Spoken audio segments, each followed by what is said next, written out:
ఇంకా గమ్మత్ ఏంటంటే ఇదే హరీష్ రావు గారు వాళ్ళ ఫాలోవర్స్ అంతా నిన్నటి నుంచి చెప్తున్నారు హరీష్ అన్న చాలా కష్టపడ్డాడు డే 1 నుంచి ఉన్నాడు అని. డే 1 నుంచి లేడండి. చాలామంది రిపోర్టర్లకు తెలుసు, సీనియర్ రిపోర్టర్లకు డే 1 నుంచి లేరు. పెద్దసారు టీడీపీ నుంచి బయటకు వస్తుంటే మామయ్య మనకెందుకు డిప్యూటీ సీఎం, మనం ఎందుకు రాజీనామా చేయాలి, ఈ ఉద్యమం ఏమవుతుందో, ఈ పార్టీ ఏమవుతుందో మనకు రిస్క్ ఎందుకని ఆనాడు ఈనాడు పేపర్లో వచ్చింది. 1.5 కోటి తీసుకొని వ్యాపారం చేసుకుందామని హరీష్ రావు గారు ఎక్కడికో పోయిందని కూడా వచ్చింది. కటింగ్ కోసం వెతికిన దొరికినప్పుడు ఎప్పుడో ట్వీట్ చేస్తుందని నేను. బీఆర్ఎస్ పార్టీ ఆనాడు టీఆర్ఎస్ పార్టీ పెట్టినాక 9-10 నెలల తర్వాత వచ్చింది హరీష్ రావు గారు. డే 1 నుంచి లేరు. నమ్మకం లేకుండా ఆయన పార్టీ నిలబడుతుందో ఉంటుందో పోతుందో అని. ఓకే అయిపోయింది. రాగానే సారు పెద్ద హృదయం కాబట్టి క్షమించిరు, దగ్గర తీసుకున్నారు, ఎమ్మెల్యే కాకముందే మంత్రి ఇచ్చిర్రు, అన్ని రకాలుగా ఆదరించిరు, అన్నీ చేసిండ్రు. ఎప్పుడైతే పార్టీకి ఒక్క క్షణం చెడ్డ పేరు వచ్చిందో ఎక్కడ పోయిండండి నేను చక్కగా పోయి వైఎస్ రాజశేఖర రెడ్డిని కలవలే. మీ అందరికి గుర్తులేదు ఆ ఫోటో? సీనియర్ నాయకులందరికీ బాగా మాట్లాడతారు, అన్ని దగ్గర ఉన్నా, నేనే ఉన్నా, నేను ఎక్కడ లేను. నిన్న పాపం చాలా మంది ఈ కొత్త సోషల్ మీడియా పిల్లలు ఉన్నట్టు వాళ్ళకి హిస్టరీ తెలియదు అనుకుంటా, అందుకే చెప్తున్నా ఇవాళ. అదేవిధంగా నేను పెద్ద ట్రబుల్ షూటర్ అంటారు. ట్రబుల్ షూటర్ కాదు, ఈజ్ బబుల్ షూటర్. ఆయన ఏంటంటే ట్రబుల్ ఆయన్నే క్రియేట్ చేస్తాడు, చేసి నేనే సాల్వ్ చేసినట్టు నటిస్తాడు.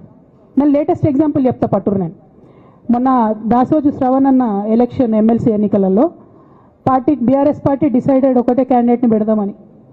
కానీ హరీష్ రావు గారు ఇంటర్నల్గా బీజేపీ వాళ్ళతో మాట్లాడుకొని ఏం చెప్తారంటే, మీ దగ్గర నుంచి ఒక క్యాండిడేట్ని ఇవ్వండి, నేను మామయ్యని కన్విన్స్ చేసి రెండో క్యాండిడేట్కి పెట్టిస్తా అంటే he wants to create a trouble.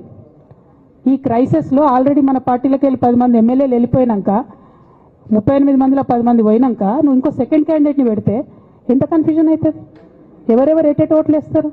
అంటే హార్స్ ట్రేడింగ్కి ఈయన ట్రబుల్ షూటర్ గారు ట్రబుల్ని ఓపెన్ చేస్తారు అన్నట్టు.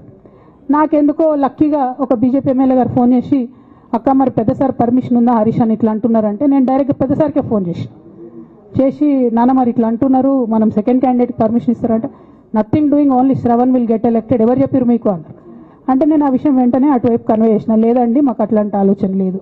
ఎందుకు ఈ రీసెంట్ ఎగ్జాంపుల్ చెప్తున్నా ఇవాళ అంటే, హరీష్ రావు గారు ట్రబుల్ క్రియేట్ చేసి ట్రబుల్ని మాఫీ చేసినట్టుగా ప్రయత్నం చేస్తారు. బీఆర్ఎస్ కార్యకర్తలందరికీ నేను నా తమ్ముళ్ళకి రిక్వెస్ట్ చేసి చెప్తున్నా, మా చెల్లెలకు రిక్వెస్ట్ చేసి చెప్తున్నా, మీకు పెద్ద స్థాయిలో జరిగే అన్ని విషయాలు తెలియకుండా అందరూ మన వెల్ విషర్స్ అనుకుంటారు. మీ తప్పు కాదు, ఎందుకంటే కేసీఆర్ సార్ అంత ఓపెన్ మైండ్తో ఓపెన్ హార్ట్తో ఉంటారు కాబట్టి బీఆర్ఎస్లో ఉన్న అందరూ అట్లే ఉంటారు అనుకుంటారు. కానీ చాలా మందికి చాలా హిడెన్ ఎజెండాస్ ఉన్నాయి. ఒక పక్క కాంగ్రెస్తో కలిసి ఉన్నారు, ఇంకో పక్క బీజేపీతో మాట్లాడుతున్నారు, ఎటు ఎవరితో అవసరమైతే అటు మాట్లాడుతున్నారు. అదేవిధంగా 2018 ఎన్నికలలో హరీష్ రావు గారు 20-25 మంది ఎమ్మెల్యేలకు ఎన్నికలలో అడిషనల్ ఫండింగ్ ఇచ్చారు, పార్టీ ఇచ్చింది కాకుండా. ఏడికేలు వచ్చినాయి హరీష్ రావు గారికి అన్ని డబ్బులు? 100% కాళేశ్వరంలో జరిగిన అవినీతి నుంచి వచ్చిన డబ్బులే. ఆయన ఆలోచన ఏం చేసిందంటే, ఏమన్నా కొద్దిగా అటు ఇటు అవుతుందేమో రిజల్ట్, నా దగ్గర ఎమ్మెల్యేస్ ఉండాలని ఆలోచన చేశాను. నీకు అసలు అట్లాంటి ఆలోచన ఎందుకు వచ్చింది? నేను కట్టప్పలాంటోని కేసీఆర్ గారి దగ్గర ఉండేటోని అంటావు కదా, నీకేం అవసరం వచ్చింది ఎమ్మెల్యేస్కి సపరేట్గా ఫండింగ్ ఇవ్వడానికి? ఎవరికి తెలియదు అనుకుంటారా? ఇది ఎవరు చెప్పారు అనుకుంటారా? ప్రతి ఒక్కరు చెప్తారు ఎమ్మెల్యేస్ ఓపెన్, నా పేర్లు కూడా తెలుసు, చెప్తే బాగుండదు, ఎమ్మెల్యేలు ఇబ్బంది పడతారు.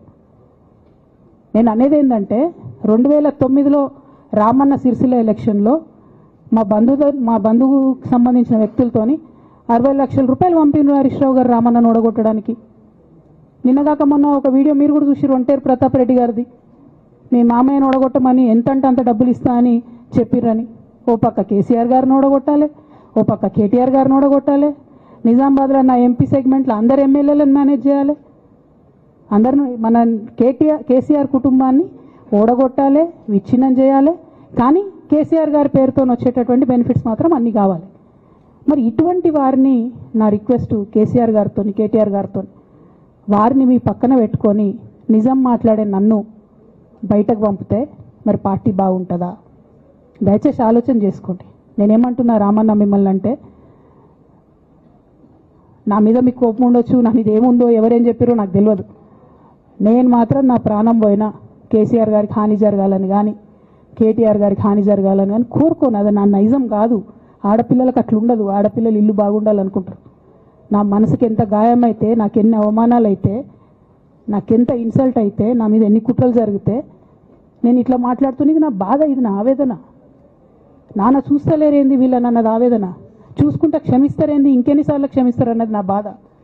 అంతే తప్ప నాకేం కోపం ఉంటుంది? ఎందుకు కోపం ఉంటుంది? నాకెంత ఎన్ని జన్మల పుణ్యం ఉంటే కేసీఆర్ లాంటి తండ్రి దొరుకుతాడు? కోట్లలో ఒకరికి ఉండేటటువంటి తండ్రి నాకు దొరికిండు. ఆయన లేకపోతే నేనెవరు ప్రపంచానికి తెలుస్తుందా?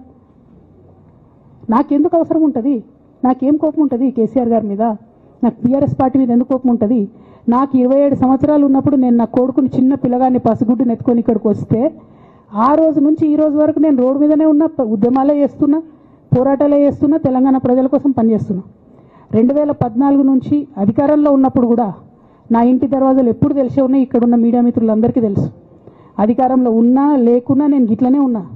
అధికారంలో ఉన్నప్పుడు నన్ను ఏమి సాగనీయకుండా నన్ను ప్రతిపక్ష ఎమ్మెల్యేని చూసినట్టు, ప్రతిపక్ష ఎంపీని చూసినట్టు చూసినా నేను ఇట్లనే ఉన్నా, ఓపెన్ మైండ్తోనే ఉన్నా.